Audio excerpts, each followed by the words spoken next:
Dengue ಜ್ವರವನ್ನು ತಡೆಗಟ್ಟಲು ಏನು ಮಾಡಬೇಕು, ಏನನ್ನು ಮಾಡಬಾರದು ಎಂಬುದರ ಕುರಿತು ಕಲಬುರಗಿಯ ಖ್ಯಾತ ಸುಜಿನಿ ತಾಯಿ ಮತ್ತು ಮಕ್ಕಳ ಆಸ್ಪತ್ರೆಯ ಮಕ್ಕಳ ತಜ್ಞ ವೈದ್ಯ ಡಾಕ್ಟರ್ ಸುಚಿತ್ ರೆಡ್ಡಿ ಅವರು ಪೋಷಕರಿಗೆ ಕೆಲ ಸಲಹೆಗಳನ್ನು ನೀಡಿದ್ದಾರೆ.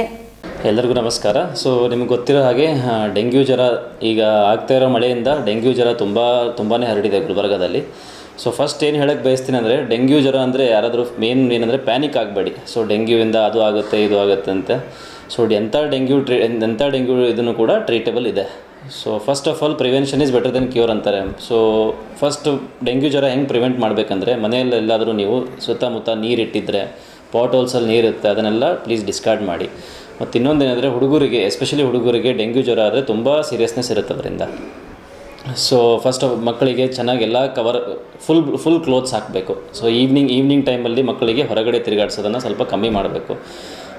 ಎನಿ ಫೀವರ್ ಅಂದರೆ ಮಕ್ಕಳಿಗೆ ಎನಿ ಜ್ವರ ಬಂದರೂ ಕೂಡ ನಿಯರೆಸ್ಟ್ ಹಾಸ್ಪಿಟಲ್, ನಿಮ್ಮ ಮನೆ ಹತ್ರ ನಿಯರೆಸ್ಟ್ ಹಾಸ್ಪಿಟಲ್ ಯಾವುದಿರುತ್ತೆ ಅದರಲ್ಲಿ ಅಪ್ರೋಚ್ ಮಾಡಬೇಕು.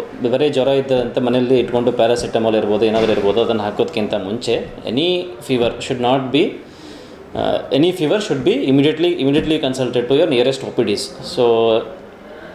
ಡೆಂಗ್ಯೂ ಲಕ್ಷಣಗಳೇನಪ್ಪ ಅಂತಂದರೆ, ಫಸ್ಟ್ ಸಿಮ್ಟಮ್ ಬರೋದು ನಿಮಗೆ ಫೀವರ್.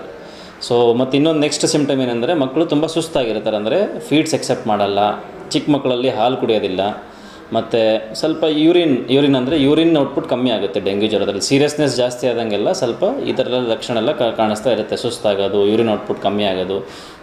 ಈ ಥರ ಎಲ್ಲ ಲಕ್ಷಣಗಳನ್ನು ನೀವು ಮನೆಯಲ್ಲಿ ಅಬ್ಸರ್ವ್ ಮಾಡಬೇಕು. ಡೆಂಗ್ಯೂ ಸಿಮ್ಟಮ್ಸ್ ಏನಂದರೆ, ಫಸ್ಟ್ ನಾನು ಹೇಳಿದ ಪ್ರಕಾರ ಫೀವರ್ ಇರುತ್ತೆ, ಸಮ್ಟೈಮ್ಸ್ ಕೋಲ್ಡ್ ಇರುತ್ತೆ, ಕೋಲ್ಡ್ ಕಫ್ ಇರುತ್ತೆ. ಕೋಲ್ಡ್ ಕಫ್ ಏನಕ್ಕಾಗಿರ್ಬೋದು ಅಂದರೆ ಸೂಪರ್ ಆಡೆಡ್ ಇನ್ಫೆಕ್ಷನ್. ಅದರಿಂದ ಫೀವರು ಆಗುತ್ತೆ. ಈ ಥರ ಡೆಂಗ್ಯೂ ಪ್ರಿವೆನ್ಷನ್ ಏನು ಮಾಡಬೇಕು ಅಂತಂದು ನಾನು ಹೇಳಿದೆ, ಮಕ್ಕಳಿಗೆ ಫುಲ್ ಕ್ಲೋತ್ಸ್ ಹಾಕಬೇಕು. ಯೂಶಲಿ ಚಿಕ್ಕ ಮಕ್ಕಳಿಗೆ ಕೈಯಲ್ಲಿ ಸಾಕ್ಸು ಸ್ವಲ್ಪ ವಾರ್ಮ್ ಆಗಿಡಬೇಕು. ಮತ್ತು ಈವ್ನಿಂಗ್ ಟೈಮ್ಸಲ್ಲಿ ಮಕ್ಕಳನ್ನು ಹೊರಗೆ ತಿರುಗಾಡಿಸೋದು ಸ್ವಲ್ಪ ಕಮ್ಮಿ ಮಾಡಬೇಕು. ಮತ್ತು ಈ ಥರ ಸಂದರ್ಭದಲ್ಲಿ ಫೀವರ್ ಬಂದಾಗ ಏನು ಮಾಡಬೇಕಂದ್ರೆ, ಎಡಿಕ್ವೇಟಾಗಿ ಹೈಡ್ರೇಷನ್ ಮೇಂಟೈನ್ ಮಾಡಬೇಕು. ಅಂದರೆ ಚೆನ್ನಾಗಿ ಬಿಸಿ ನೀರು ಕುಡಿಸೋದಿರ್ಬೋದು, ಸ್ವಲ್ಪ ಚಿಕ್ಕ ಮಕ್ಕಳಿಗೆ ಹಾಲು ಕುಡಿಸೋದಾಗಿರ್ಬೋದು. ಇದನ್ನೆಲ್ಲ ಹೈಡ್ರೇಷನ್ ಮೇಂಟೈನ್ ಮಾಡಬೇಕು. ಎನಿ ಫೀವರ್ ಬಂದಮೇಲೆ ಡೆಂಗ್ಯೂ ಪಾಸಿಟಿವ್ ಬಂದರೂ ಕೂಡ ಪ್ಯಾನಿಕ್ ಆಗಬೇಡಿ. ನಿಯರೆಸ್ಟ್ ಹಾಸ್ಪಿಟ್ಲಿಗೆ ಹೋಗಿ ಟ್ರೀಟ್ಮೆಂಟ್ ತೊಗೊಳ್ಳಿ. ಬ್ಲಡ್ ಟೆಸ್ಟ್ ಮಾಡ್ಕೊಂಬಿಟ್ಟು ಪ್ಲೇಟ್ಲೆಟ್ ಫಾಲ್ ಆಗ್ತಾ ಇರುತ್ತೆ. ಪ್ಲೇಟ್ಲೆಟ್ ಫಾಲ್ ಆದರೂ ಕೂಡ there is no danger. Daily ರುಟೀನಾಗಿ ನಿಮ್ಮ ಡಾಕ್ಟರ್ಸಿಗೆ ವಿಸಿಟ್ ಮಾಡಿ. ವರ್ಸ್ನಿಂಗ್ ಸಿಮ್ಟಮ್ಸ್ ಏನಪ್ಪ ಡೆಂಗ್ಯೂ ಅಲ್ಲಿ ಅಂತಂದರೆ, ಮಕ್ಕಳಲ್ಲಿ ಯೂಶಲಿ ಮಕ್ಕಳು ಹಾಲು ಕುಡಿಯೋದಿಲ್ಲ, ಮತ್ತು ಫ್ರೀಕ್ವೆಂಟಾಗಿ ಆಟ ಆಡ್ತಿರ್ತಾರೆ, ಅದು ಆಟ ಆಡೋದಿಲ್ಲ. ಇದನ್ನೆಲ್ಲ ನೋಡ್ತಾ ಇರಬೇಕು.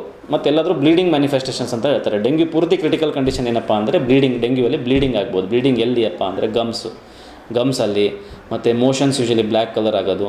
ಇದೆಲ್ಲ ಸೀರಿಯಸ್ ಫಾರ್ಮ್ ಆಫ್ ಡೆಂಗ್ಯೂ ಅಂತ. ಈ ಥರ ಏನಾದರೂ ಆದರೆ ಇಮಿಡಿಯೇಟ್ಲಿ ನಿಮ್ಮ ನಿಯರೆಸ್ಟ್ ಹಾಸ್ಪಿಟ್ಲಿಗೆ ಕರ್ಕೊಂಡು ಹೋಗಬೇಕು. ನಮ್ಮ ಹಾಸ್ಪಿಟ್ಲಲ್ಲಿ ಸಪ್ರೇಟಾಗಿ ಡೆಂಗ್ಯೂ ವಾರ್ಡನ್ನೇ ಮಾಡಿದ್ದೀವಿ. ಇಷ್ಟೊಂದು ಡೈಲಿ ಕೇಸಸ್ ನೋಡ್ತಾ ಇದ್ದೀವಿ. ಅದಕ್ಕೆ ಡೆಂಗ್ಯೂ ವಾರ್ಡ್ ಅಂತ ಸಪ್ರೇಟ್ ವಾರ್ಡೇ ನಮ್ಮ ಹಾಸ್ಪಿಟ್ಲಲ್ಲಿ ಅವೈಲೇಬಲ್ ಇದೆ. ಮತ್ತು 24/7 ಇಲ್ಲಿ ಚಿಕಿತ್ಸೆ ಸಿಗುತ್ತೆ.